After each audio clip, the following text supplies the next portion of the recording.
Baik, bismillahirrahmanirrahim. Assalamualaikum warahmatullahi wabarakatuh. Sebelumnya izin memperkenalkan diri, nama saya Salisa Sabrina Tosani dengan NIM terakhir 049 dari kelas B angkatan 2023 akan mempresentasikan mengenai kajian penemuan dan pengembangan obat diuretik tiazid dengan reseptor NCC sebagai diuretik. Yang pertama ada introduction.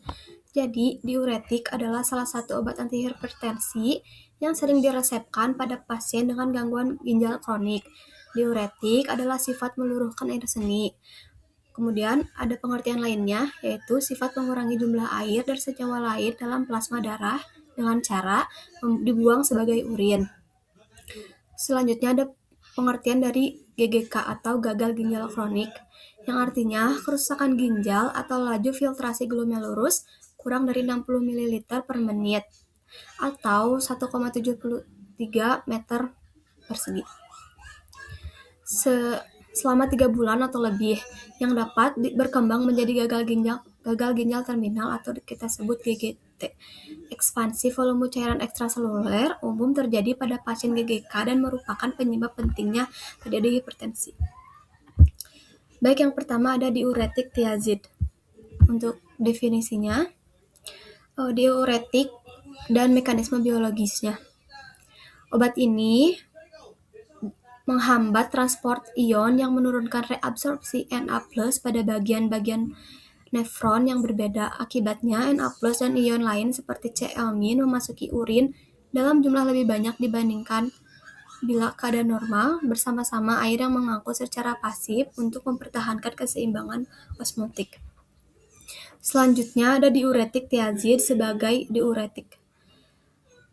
Diuretik turunan tiazid adalah saluretik yang dapat menekan absorpsi kembali ion-ion Na+, Cl- dan air. Turunan ini juga meningkatkan ekskresi ion-ion K+, Mg+, dan HCO3- yang menurunkan ekskresi asam urat. Selanjutnya ada reseptor NCC. NCC adalah transporter natrium paling penting di membran apikal DCT ginjal, di mana bersama dengan NAC bertanggung jawab untuk reabsorpsi Na+, ultrafiltrasi, memainkan peran kunci dalam mengatur volume cairan ekstraseluler, ECF, homeostasis kalium, dan pengenceran urin, serta tekanan darah. Selanjutnya, yang kedua yaitu kajian golongan diuretik tiazid. Yang pertama, sejarah penemuan diuretik tiazid. Diuretik tiazid dikembangkan oleh ilmuwan Carl H. Bayer, James N. Spark, John E. Beer, dan Frederick C. Novello dari March & Co. pada tahun 1950-an dan mengarah pada pemasaran obat pertama di kelas ini, yakni chlorothiazida pada tahun 1958. Penelitian yang mengarah pada penemuan chlorothiazida yang mengarah pada penyelamatan ribuan nyawa yang tak terhitung jumlahnya dan pengurangan penderitaan jutaan korban hipertensi, diakui dan oleh Penghargaan Kesehatan Masyarakat Khusus dari Yayasan Lasker pada tahun 1975. Selanjutnya, yang kedua yaitu ada klasifikasi diuretik tiazid. Yang pertama ada metilclothiazid, hidrochlorothiazid, chlorothiazid, chlorthalidon, indapamid, dan metolazon.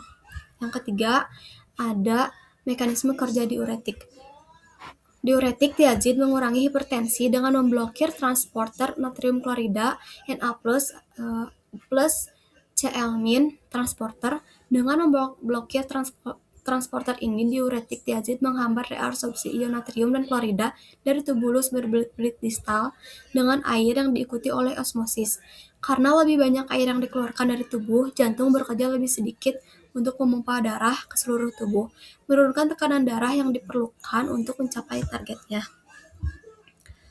Selanjutnya, yang ketiga yaitu kajian penemuan dan pengembangan secara kimia medisinal. Penemuan dan modifikasi struktur kunci. Yang pertama itu ada lead compound, senyawa pemimpin. Yang pertama itu ada chlorothiazid, diperkenalkan pada tahun 1958, merupakan obat tiazid pertama yang dipasarkan.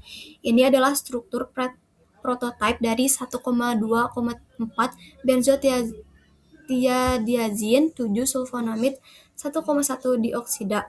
Pengembangan menjadi tiazid sejati.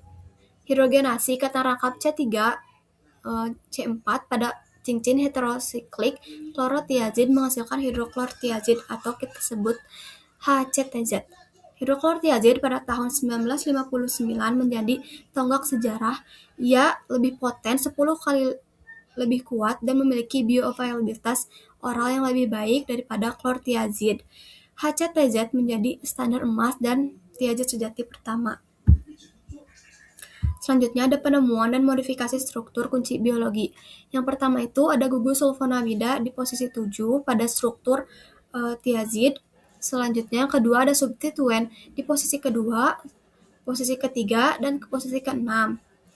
Kemudian ada kejenuhan cincin pada struktur tiazid, dan yang terakhir ada bioisosterisme. Selanjutnya ada penemuan dan modifikasi struktur kunci. Tujuannya untuk meningkatkan potensi, durasi aksi, mengurangi efek samping, terutama hipokalemia dan gangguan metabolik.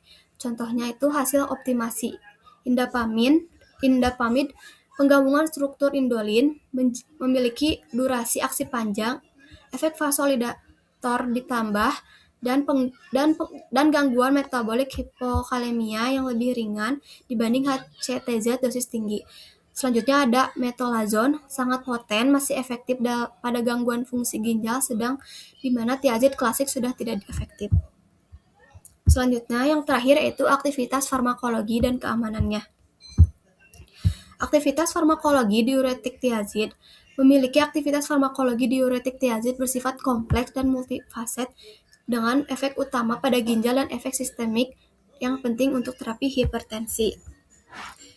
Kemudian ada efek sampingnya dan resiko. Menurut Jai dan Raharja 2002, diuretik mempunyai efek samping diantaranya yang pertama hipokalemia, yakni kekurangan kalium dalam darah.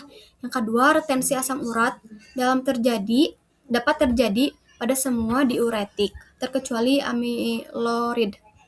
Selanjutnya yang ketiga yaitu mengurangi metabolisme glukosa.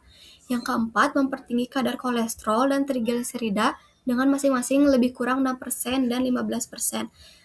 Yang terakhir yaitu hiponatremia dan alkalosis. Baik, sekian dari pemaparan presentasi kali ini mengenai diuretik tiazid. Mohon maaf apabila ada kesalahan. Wassalamualaikum warahmatullahi wabarakatuh.